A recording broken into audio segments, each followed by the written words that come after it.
때보다도 힘들고 어려운 때이지만은 이런 때일수록 우리가 말씀으로 하늘을 바라보면서 힘과 용기를 얻게 되기를 바랍니다. 여러분의 가정마다 하나님의 특별한 인도하심과 보호하심이 함께하기를 간절히 바랍니다. 오늘은 히브리서 7장 멜기세덱의 반차를 따른 위대한 대제사장 예수 그리스도에 대하여 소개해 주겠습니다. 히브리서 1장부터 6장까지 우리 지난 시간에 배웠던 내용을 한번 정리해 보겠습니다. 1장에는 하나님이신 그리스도를 소개해주고 있습니다. 천사보다 더 높으신 하나님의 영광의 본체가 되신 예수 그리스도를 소개해주고 2장에서는 인간이신 그리스도, 그 높으신 하나님이 사람이 되어 이 땅에 오셔서 우리와 같은 모양으로 겸비한 모습으로 오셔서 낮은 우리의 가치를 최고로 올려주시는, 우리 인생의 가치를 상승케 해주시는 예수 그리스도에 대하여 살펴보았습니다. 3장에는 모세보다 뛰어나신 그리스도, 모세는 하나님의 집을 관리하는 집사라고 이야기하면 예수 그리스도는 그 집의 아들 되심을 배웠습니다. 4장에서는 여호수아보다도 더 뛰어나신 그리스도, 여호수아는 그들에게 안식을 주지 못했지만 예수 그리스도는 우리 모두에게 참 안식을 줄 수 있음을 소개해 주었습니다. 5장에서는 대제사장이신 그리스도를 소개하려고 하다가 아직 그들의 영적인 상태가 미숙함을 이야기하면서 유아기적 신앙에서 벗어나라고 이야기합니다. 그래서 어린아이는 단단한 음식을 먹지 못하지만은 이제 너희들은 우리에게 주신 더 분명하고 확실한 진리의 기초 위에 서기를 요청하는 것입니다. 6장에 보면 이제 기초 위에 우리의 진보를 쌓아야 하는데 그 기초인 우리 모든 신앙의 총체적인 기초이고 하나님의 구원의 계획인 하늘 성소에 우리의 영혼의 닷을 내리라라고 이야기해 주고 있습니다. 히브리서 7장 1절부터 나오는 말씀을 좀 읽어보면 이 멜기세덱은 살렘 왕이요 지극히 높으신 하나님의 제사장이라. 여러 왕을 쳐서 죽이고 돌아오는 아브라함을 만나 복을 빈자라. 아브라함이 모든 것의 10분의 1을 그에게 나누어 주니라. 그 이름을 해석하면 먼저 의의 왕이요 그 다음은 살렘 왕이니 평강의 왕이요 아버지도 없고 어머니도 없고 족보도 없고 시작할 만한 날도 없고 생명의 끝도 없고 하나님의 아들을 닮아서 항상 제사장으로 있느니라. 하늘 성소에 대한 이 성소에 대한 이해가 얼마나 중요한지 특별히 이번 주에 우리 남대국 목사님께서 채널 7에서 일주일 동안 특별 말씀 집회를 진행하셨습니다.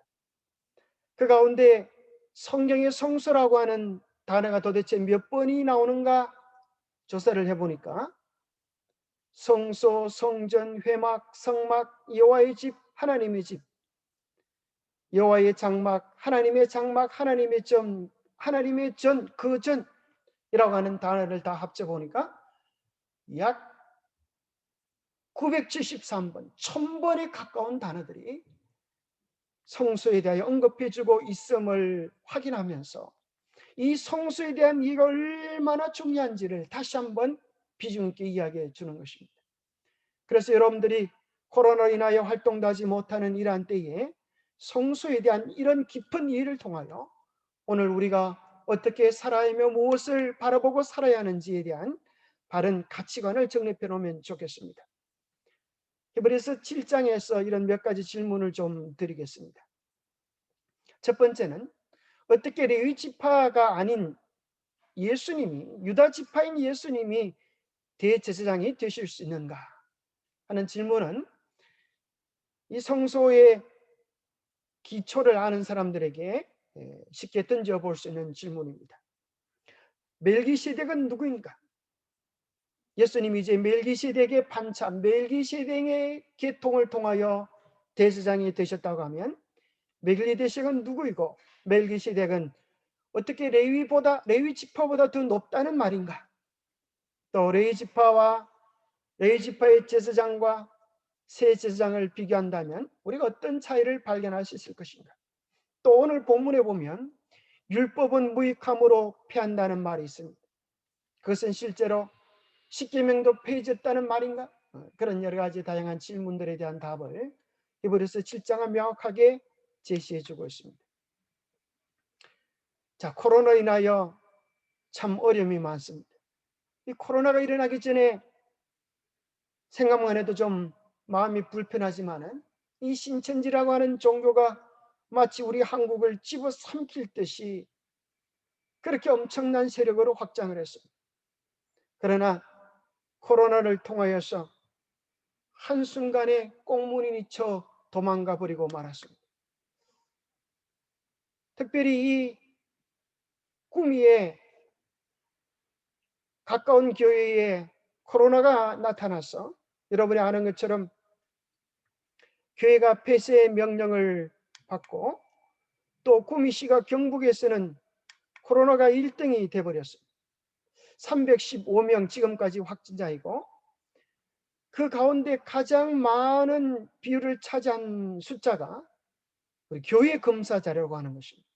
그래서 AB 여러 교회를 조사해 보니까 어제 조사입니다.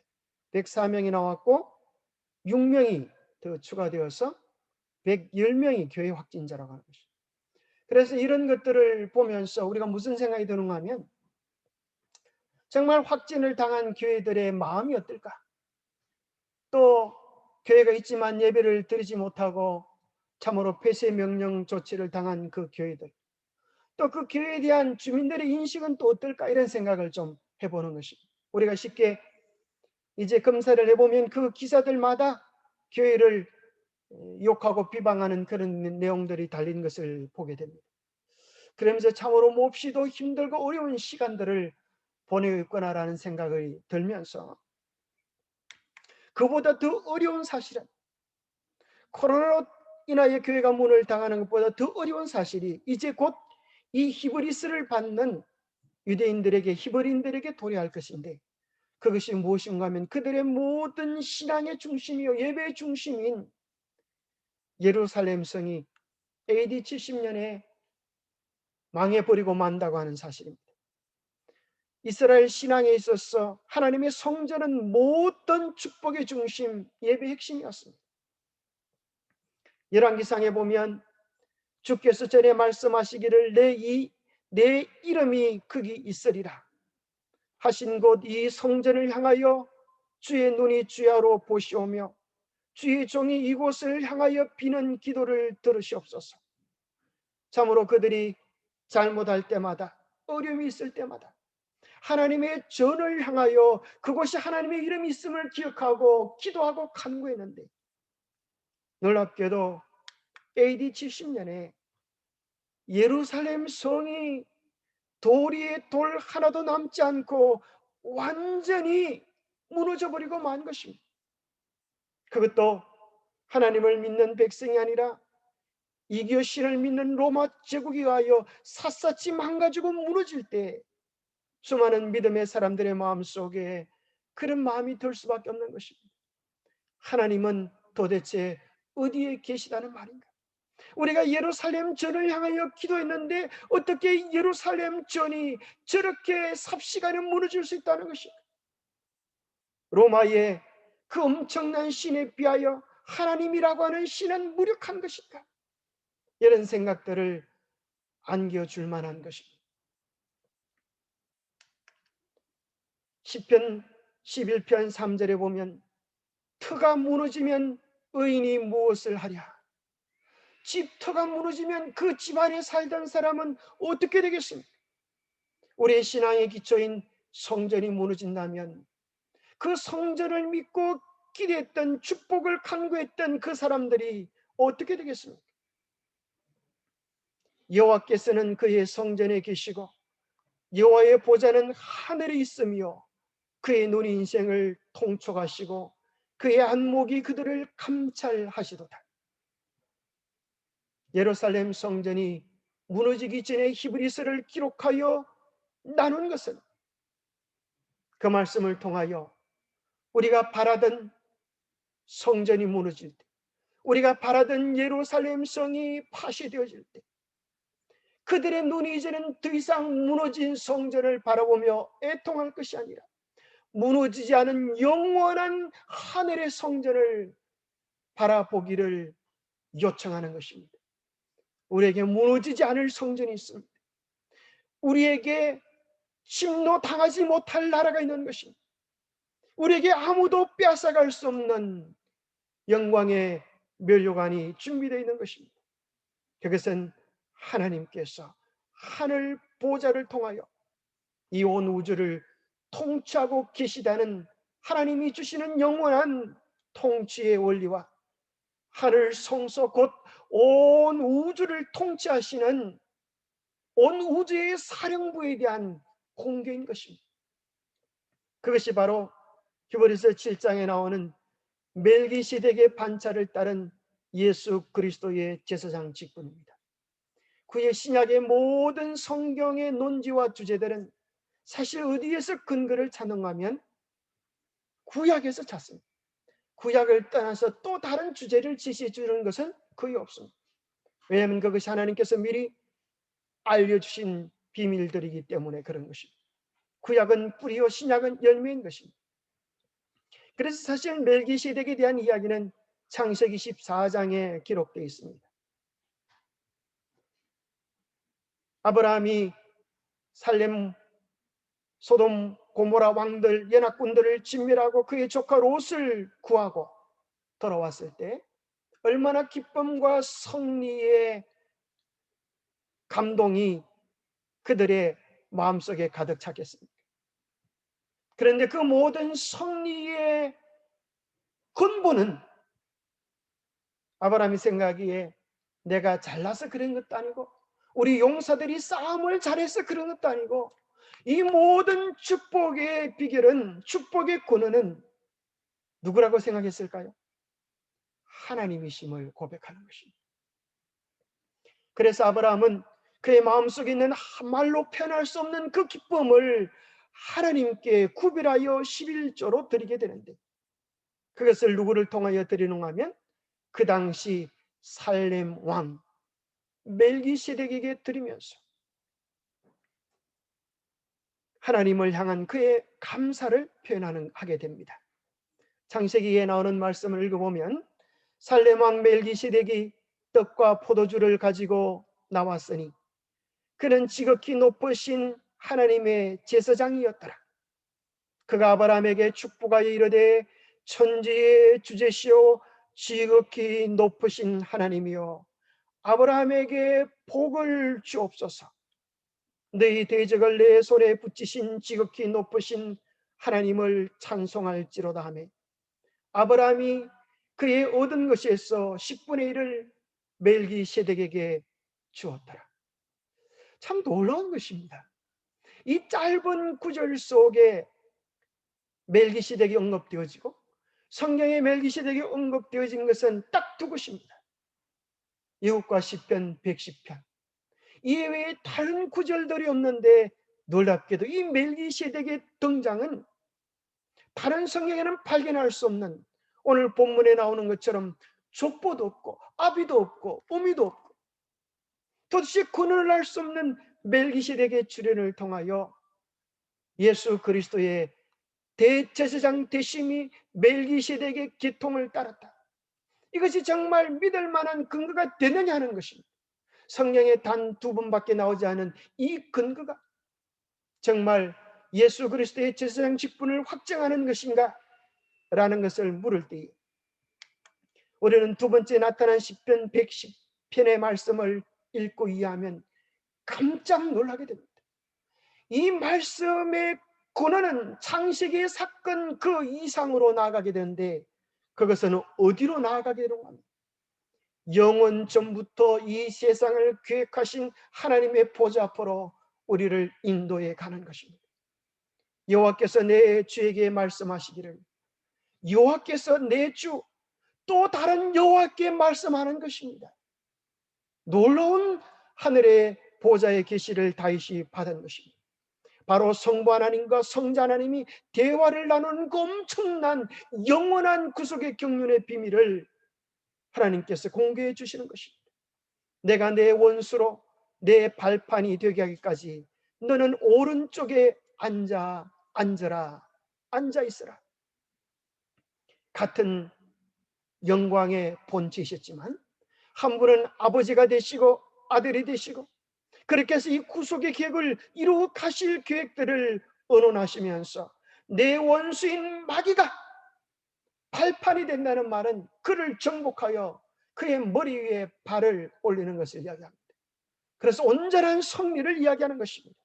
그날이 되기까지 너는 내 오른편에 앉아서 이 권능을 행하라고 이야기하는 것입니다.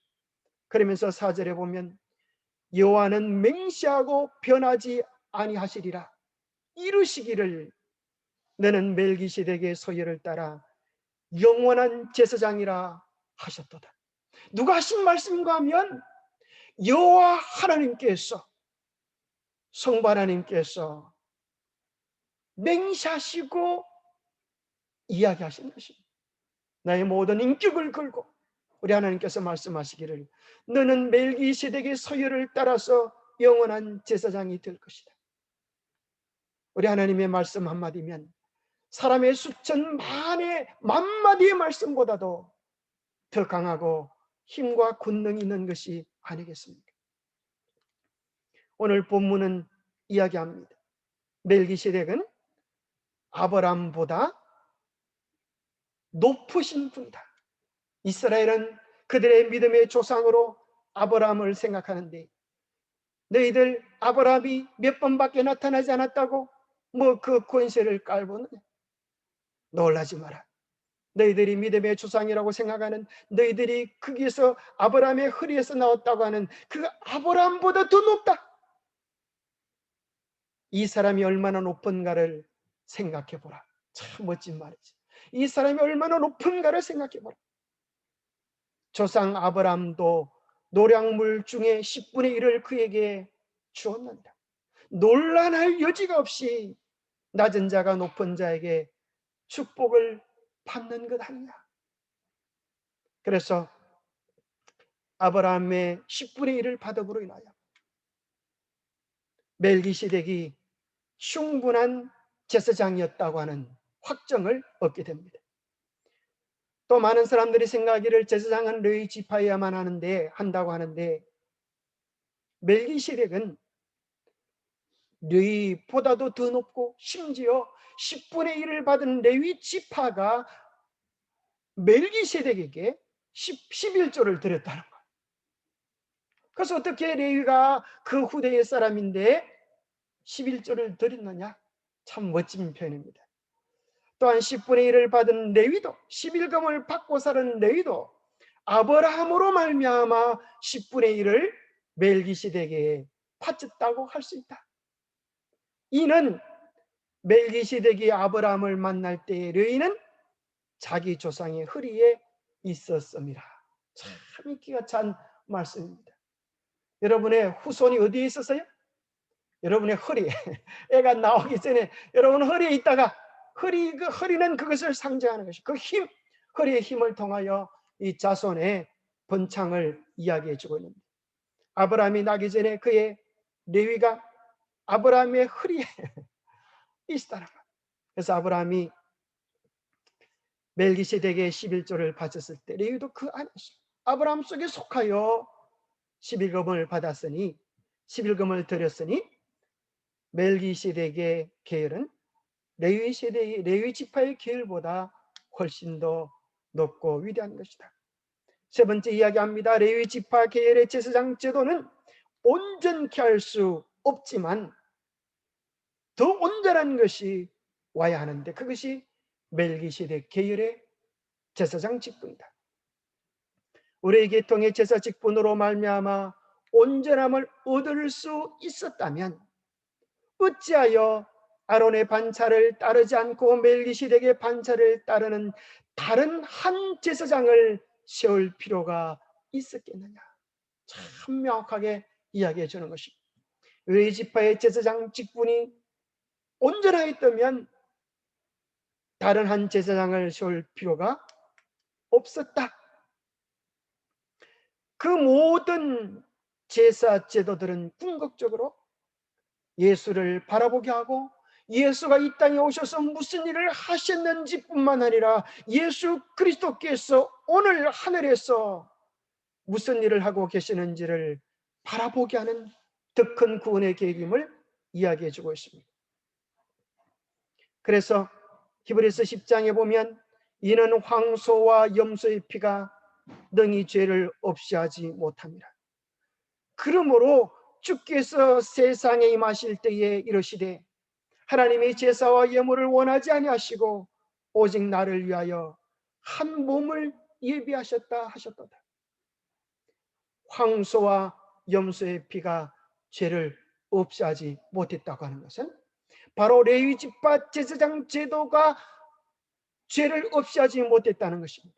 그 모든 것은 궁극적으로 황소와 염소의 피의 원형 되시는 예수 그리스도를 바라보게 해주기 위한 과정적 제도였음을 이야기해 주고 있는 것입니다. 그래서 예수님이 이 땅에 오셔서 오직 나를 위하여 한 몸, 예수 그리스도의 몸이 그 모든 구원의 언약을 성취시킬 것을 이야기해 줍니다.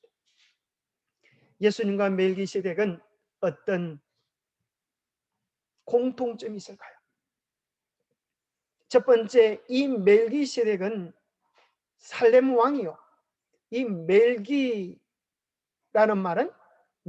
말은 왕이라는 뜻이고, 세덱이라는 말은 체덱 자다크라고 하는 의롭다라고 하는 말에서 온 것입니다. 그래서 여기 성경에 이야기하기를 먼저는 의의 왕이요. 멜기세덱의 이름을 해석하면 먼저는 의의 왕이요. 멜기세덱의 이름을 풀이하니까 의의 왕이다. 우리가 어떻게 하면 의로움을 얻을 수 있는가? 그것은 제사장 되시는 예수 그리스도의 속죄와 중보를 통하여 우리에게 의를 주시는, 의로움을 주시는 왕이시다. 그 이름 속에 나타나 있음을 이야기합니다. 두 번째는 살렘 왕이요 하는 것은 우리는 안녕하세요 이렇게 인사하지만 유대인들은 사람을 만나면 손을 흔들면서 뭐라 그래? 살롬, 살롬, 그죠? 어떤 사람이 암이 걸려서 죽을 입장에 있었는데 목사님이 그를 보고 살롬 그러더라고요.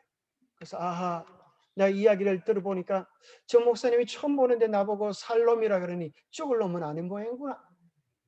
그렇게 해서 용기를 얻었다 그래요. 살렘은 살롬하고 발음이 좀 비슷하긴 합니다만 살롬이라는 뜻은 아니고 평강이라는 소리, 평강, 평화. 그래서 우리의 참된 평화와 기쁨은 어디서 얻을 수 있는가? 예수 그리스도 안에서. 이 세상에 줄 수 없는 참된 평화를 주실 왕이라고 하는 것이 그분의 직분 속에서 나타내는 것입니다.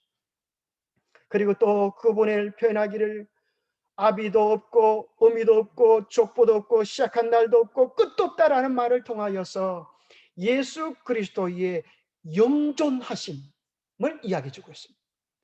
예수 그리스도의 영존하심. 그래서 어쩌면 이것은 우리가 성탄절을 지키지 않은 이유 가운데 한 가지도 그와 같습니다. 사실은 육신의 아버지가, 육신의 어머니가 예수 그리스도를 잊게 한 일에 대한 근본적인 이유가 되지 않기 때문입니다. 그분은 영원 중부터 존재하신 영존하신 아버지시기 때문에 그런 것입니다. 그리고 그분을 표현하기를 하나님의 아들과 닮아서 항상 제사장으로 있느니라. 멜기시덱은 제사장이 되고 나서 폐해졌다, 쉬워졌다라는 말이 없어요. 그는 영원한 제사장으로 있는 것처럼 우리 예수님도 영원한 제사장으로 우리를 위하여 존재하는 것입니다. 멜기시덱의 반차를 따라 정언하기를 내가 영원히 멜기시덱의 반차 계통 계열을 따르는 제사장이라 하였도다.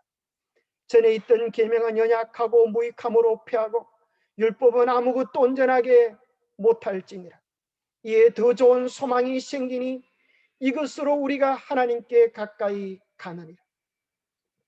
자, 르위 지파의 제사장을 통하여 주었던 이 계명은 연약하고 무익함으로 폐해졌다 그래. 자, 여기 나오는 이 계명은 십계명을 이야기하는 게 아닙니다.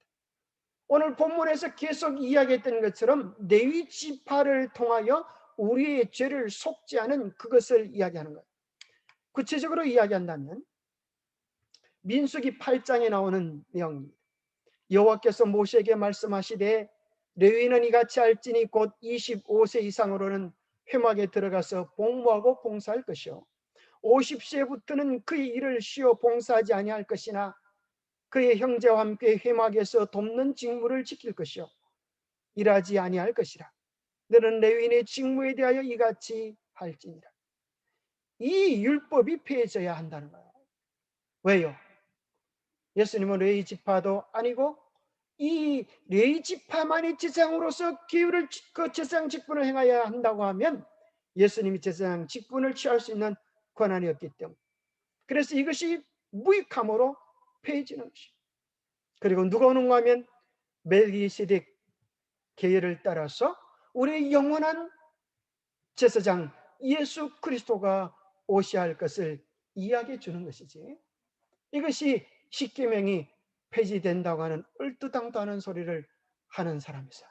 또 어떤 사람들은 십계명은 영원하지만 그 가운데 안식일 계명만 쏙 바뀐다, 그렇게 하는 더 기가 찬 소리를 하는 사람들도 있습니다. 이것은 레위 제사장 직분에 대한 율법에 대한 이야기를 이야기하는 것입니다. 여기 양을 보십시오. 참 이 그림을 보면서 영감적인 그림이다, 그런 생각이 들어요.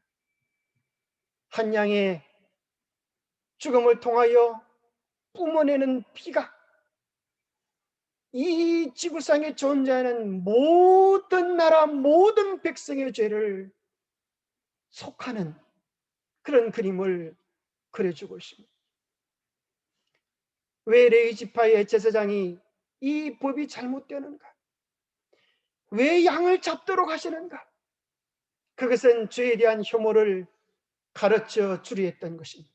죄가 이렇게 양을 죽이듯 우리의 죄가 예수 그리스도를 십자가에 죽게 한다고 하는 사실을 가르쳐 주기 위하여 만든 제도였지만, 오히려 수많은 이스라엘 사람들은 이 제사 제도를 이용하여서 죄를 지어도 양 한 마리 바치면 되지, 그런 생각으로 죄를 격려하는 방편이 되고 만 것입니다. 이것이 레위 지파 제사장 제도의 단점, 부족이 되게 된 것입니다. 오늘 온 세상의 기독교도 마찬가지입니다. 예수 그리스도께서 우리의 죄를 대속하는 십자가의 복음을 많은 사람들이 조롱이라도 하듯 또 죄를 사랑하고 죄를 짓는 방편으로 쓴다고 하는 것은 얼마나 안타깝고 탄식해야 할 일인지 모릅니다. 혹 내가 하나님의 인자하심이 너를 인도하여 회개하게 하심을 알지 못하여 그의 인자하심과 용납하심과 길이 참으심의 풍성함을 멸시하느냐? 다만 내 고집과 회개하지 아니한 마음을 따라 진노의 날, 곧 하나님의 의로우신 심판이 나타나는 그날이 임할 진노를 내게 쌓는도다. 예수 그리스도의 죄는 우리의 과거의 죄, 현재의 죄, 미래의 모든 죄를 용서하고도 남는 힘이 그리스도의 보혈 속에 있습니다. 그렇다고 해서 우리가 그 십자가의 보혈을 핑계 삼아 또 죄를 짓기를 자처하는 것은 하나님의 진노의 날에 임할 죄를 쌓는 것이라고 이야기합니다.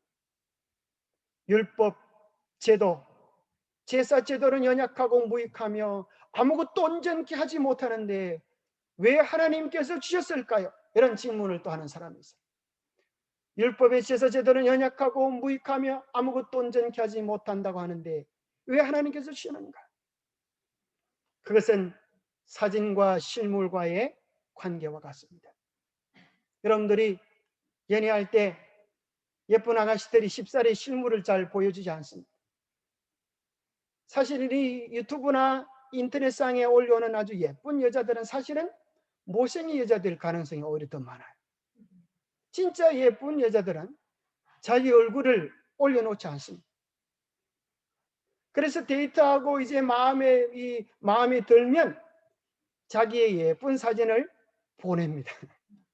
그러나 그 예쁜 사진이 뭘 위하여 보냅니까?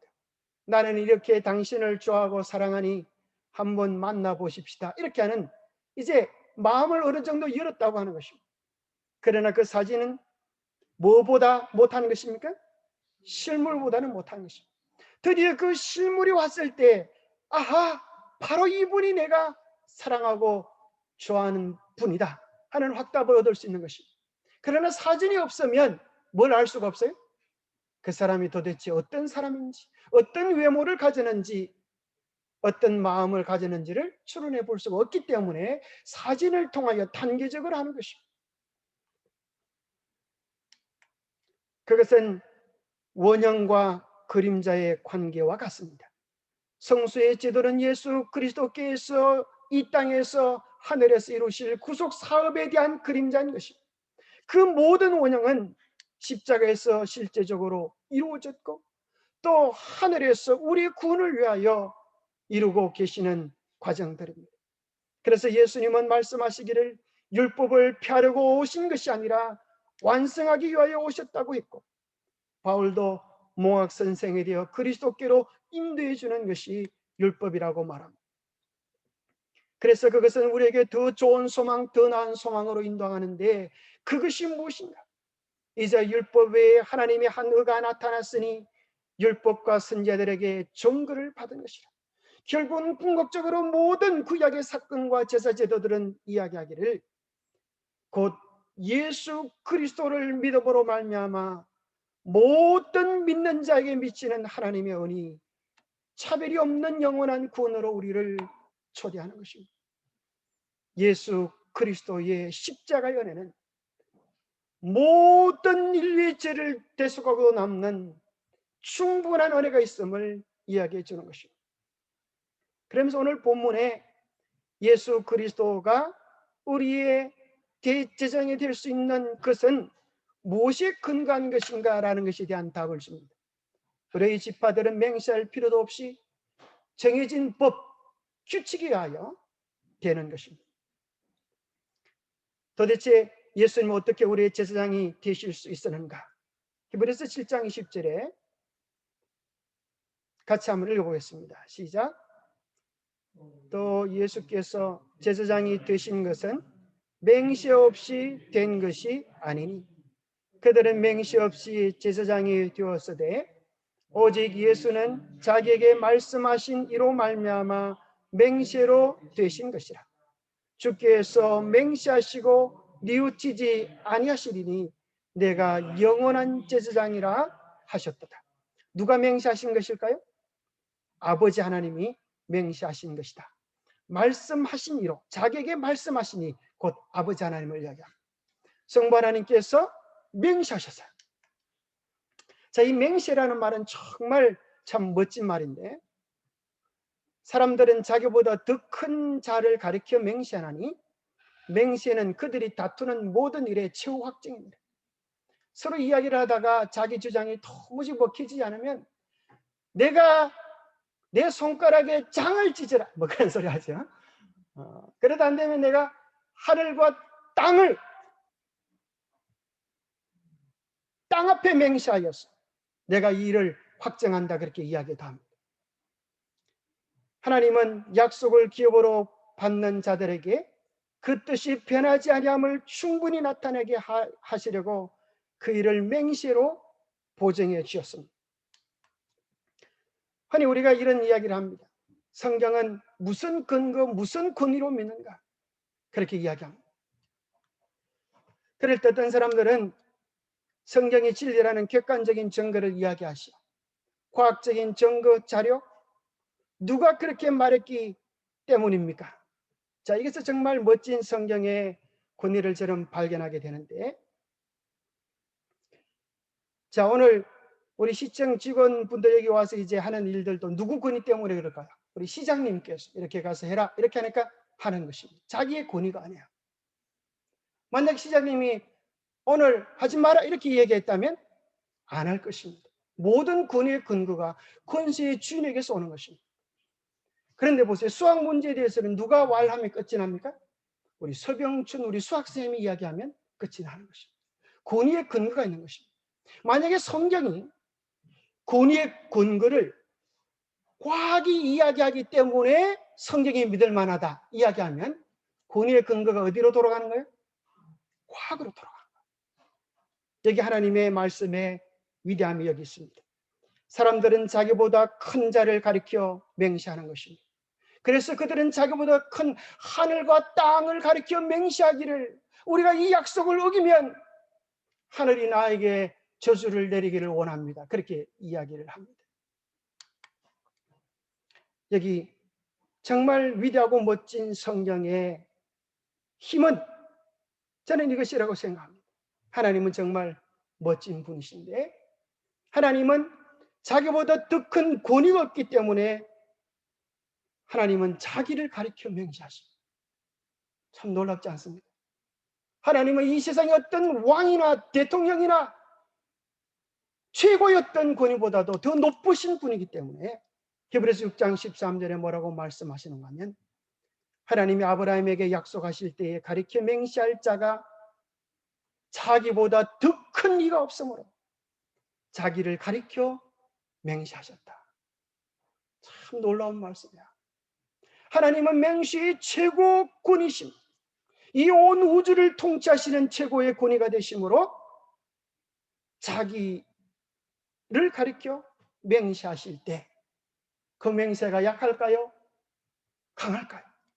이 세상 어떤 것보다도 강하고 분명함을 이야기해 주고 있는 것입니다. 그래서 우리는 예수님이 말씀하신 것만 해도 이루어질 줄 충분히 믿지만은 그분의 맹세는 얼마나 더 분명하고 그분의 전 인격을 몰입하여 우리에게 주시는 약속들인가 하는 사실을 깨닫게 될 때 우리는 우리의 마음의 신뢰를 두지 아니할 수 없는 아멘을 드리게 됩니다. 율법은 약점을 가진 사람들을 제사장으로 세웠거니와 율법에 하신 맹세의 말씀은 영원히 온전하게 되신 아들을 세우셨습니다. 두 번째, 레위 제사장의 계통과 멜기시덱의 차이점을 비교해 본다면 제사장의 인원에 대한 것입니다. 성경절을 잘못 적어놨는데요. 자, 히브리서 10장에 보면, 히브리서 지금 7장에 보면 이런 내용이 있죠. 레위 지파의 제사장들은 숫자가 많았어요? 적었어요? 많았어요. 왜 많았을까요? 여기 이렇게 이야기합니다.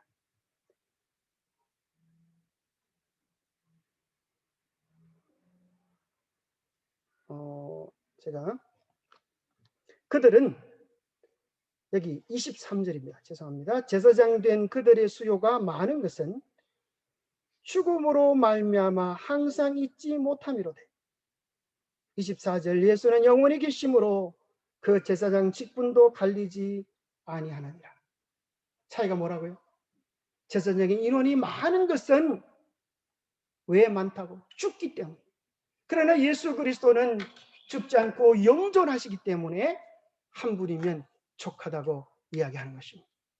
그 다음에 완전성에 대한 비교도 이렇게 이야기해 줍니다. 레위 계통의 제사 직분으로 말미암아 온전함을 얻을 수 있었으면 어찌하여 아론의 반차를 따르지 않고 멜기시덱의 반차를 따르는 다른 한 제사장을 세울 필요가 있느냐? 제사 직분이 바뀌었은즉 율법도 반드시 바꾸어지리니. 이거 보면 레위 계통의 제사 직분이 온전함을 주었다 못 주었다? 못 주었기 때문에 더 온전한 다른 제사 직분이 필요한데 그것이 예수 그리스도의 직분이다. 왜 그런가 하면 여기 25절입니다. 그러므로 자기를 힘입어 하나님께 나아가는 자들을 온전히 구원하실 수 있으니 이는 그가 항상 살아 계셔서 그들을 위하여 간구하십니다. 그는 저 대제사장들이 먼저 자기 죄를 위하고 다음에 백성의 죄를 위하여 날마다 제사 드리는 것과 같이 할 필요가 없으니 이는 그가 단번에 자기를 드려 이루셨습니다. 레위 지파의 제사장 제도는 그들의 구원을 보장해 줄 수 없지만 예수 그리스도를 의지하는 자들은 온전한 구원을 보장해 줄 수 있음을 확정해 줄 수 있기 때문에 이 멜기세덱 지파의 멜기세덱 계통의 제사장은 더 위대한 것입니다. 레위 지파 계열은 수천 번 드렸지만 예수님은 단번에 우리의 모든 죄를 영원히 속죄하셨습니다. 능력을 비교해 보면 다시 한번 레위 제사장의 제사장들 같이 날마다 제사를 드리는 것 같이 할 필요가 없었습니다. 왜냐하면 그 한 번의 능력에 모든 것들이 포함되어 있기 때문에 그렇습니다. 자, 이것을 이제 나중에 여러분들이 다시 방송을 보면서 한번 연구를 해보시면 좋겠습니다. 다시 비교해 보면 레위 계통의 제사장과 새 제사장을 비교해 보면 첫 번째 레위는 맹세로, 맹세 없이 율법으로, 새 제사장은 맹세로 하나님의 보정으로 되어진 것입니다. 레위 계통은 숫자가 많지만 그것은 일시적이었고 새 제사장은 혼자였지만 온전한 구원을 줄 수가 있었고 레위 계통은 육체에 상관된 계명의 법을 쫓아서 했지만 예수님은 무궁한 생명의 능력을 쫓았습니다. 레위 계통은 날마다 자기 죄를 위하여 제사를 드렸지만 예수님은 자기 죄를 위하여 제사 드릴 필요가 없었습니다. 왜냐하면 그분은 죄인이 아니라 의인이셨기 때문입니다. 레위 계통은 자기 스스로 약점을 가졌기 때문에 먼저 자기를 위한 속죄를 하고 백성을 위한 속죄를 해야 했습니다.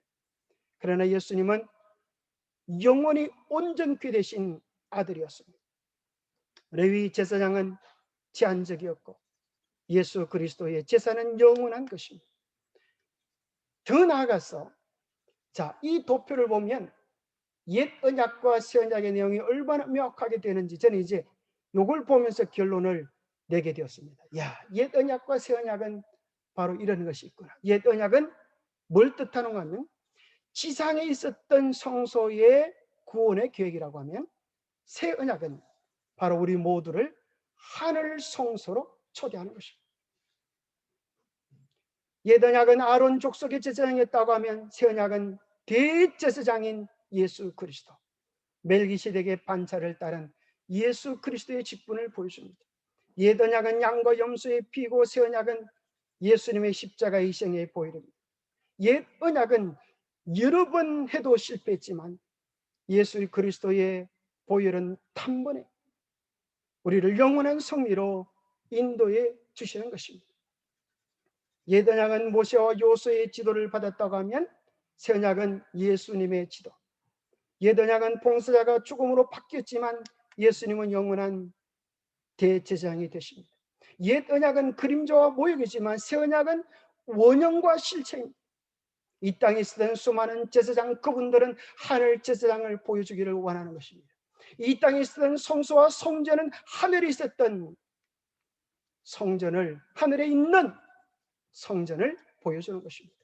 옛 언약은 율법의 돌비를 기록했다고 하면 새 언약은 성령께서 우리의 마음에 하나님의 법을 기록하는 것입니다. 옛 언약은 어문의 율법이고 그것은 원형이 왔을 때 폐해졌지만 새 언약인 예수 그리스도는 십자가로 완성하시고 하늘 성소로 우리의 관점을 옮기시는 분입니다. 옛 언약은 자체로 아무 효용이 없지만 새 언약 되시는 예수 그리스도의 봉사로서 비로소 효력을 가지게 됩니다. 옛 언약은 행함의 의로 전락해 버렸고 새 언약은 우리 모두에게 예수 그리스도를 믿는 믿음을 통하여 구원에 이르게 하는 것입니다. 우리가 이 소망을 가지고 있는 것은 영원한 닷 같아서 튼튼하고 견고하여 휘장 안으로 들어가나니 그리로 앞서가신 예수께서 멜기세덱의 반차를 따라 영원히 대제사장이 되어 우리를 위하여 들어가셨나이다. 이것이 우리의 소망을 가지게, 우리로 소망이 있게 하는 것입니다. 초기 문집에 선지자는 이렇게 기록해 줍니다. 나는 교회의 견고한 믿음을 흔들려고 하는 자들을 그들도 보지도 않고 매우 신중하고 확고하게 서 있는 한 무리를 보았다. 하나님께서는 저들을 기쁨으로 바라보고 계셨다. 나는 세 단계로 되어 있는 첫째, 둘째, 셋째 천사의 기별을 보았다. 나와 함께한 천사가 말했다. 이 기별들의 1.1핵이라도 더하거나 빼는 자에게는 화가 있을 것이다. 이 기별들을 바르게 이해하는 것은 매우 중요한 일이다. 모든 영혼들의 운명은 이 기별을 받아들이는 태도에 달려있다. 그렇습니다. 마지막 때가 되면 될수록 이 견고한 믿음을 흔들려고 하는 수많은 회의론자들이 등장하게 될 것입니다. 그러나 하나님 예수 그리스도의 인격을 신뢰하며 나아가는 자들은 그러한 흔들리면 이슬에 대하여 그들도 보지도 않고 매우 신중하고 확고하게 하나님께서 우리에게 주시는 영원한 복음에 관심을 모을 것입니다. 왜냐하면 이 말씀이 마지막 시대에 그대로 이루어지고 우리를 영원한 소망으로, 영원한 행복으로, 다시는 이러한 질병과 재난과 아픔과 갈등이 없는 영원한 행복의 세계로 우리를 초대할 것이기 때문입니다. 또 보니 다른 천사가 공중에 날아가는데 땅에 거하는 자들 곧 모든 민족과 종족과 방언과 백성의 자를 영원한 복음을 가졌더라. 그 영원한 복음을 꼭 붙잡으시고 하늘의 소망을 누리고 이 어려운 위기를 이겨내는 우리 모두가 되기를 바랍니다. 기도하겠습니다. 하나님 아버지, 이 세상의 모든 것이 무너져도 무너지지 않을 우리의 믿음의 소망 예수 그리스도를 바라보게 도와주심을 인하여 감사합니다.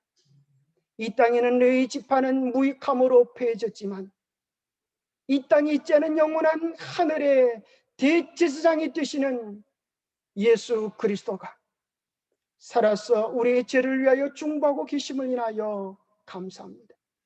하나님 우리끼리만 버려두지 않게 하시고 하나님의 통치와 보호와 인도하심 속에 살아가게 하심을 인하여 감사합니다.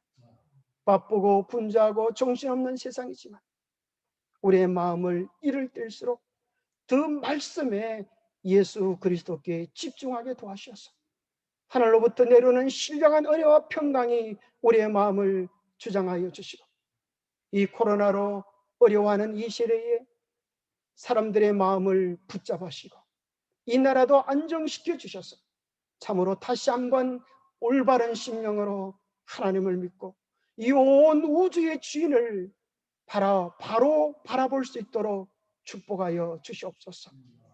인생이 잠시 왔다가는 나그네 길이 아니라 우리 하나님께 우리의 시선을 고정시킬 때 영원한 하나님의 자녀들이 될 수 있음을 기억하고 우리의 신앙을 이 어려운 때에 더욱 신실히 할 수 있도록 우리 모두를 축복하여 주셨기를 우리 주 예수 그리스도 이름 모자하여 간절히 간구하옵나이다. 묵상 기도로 예배 마치고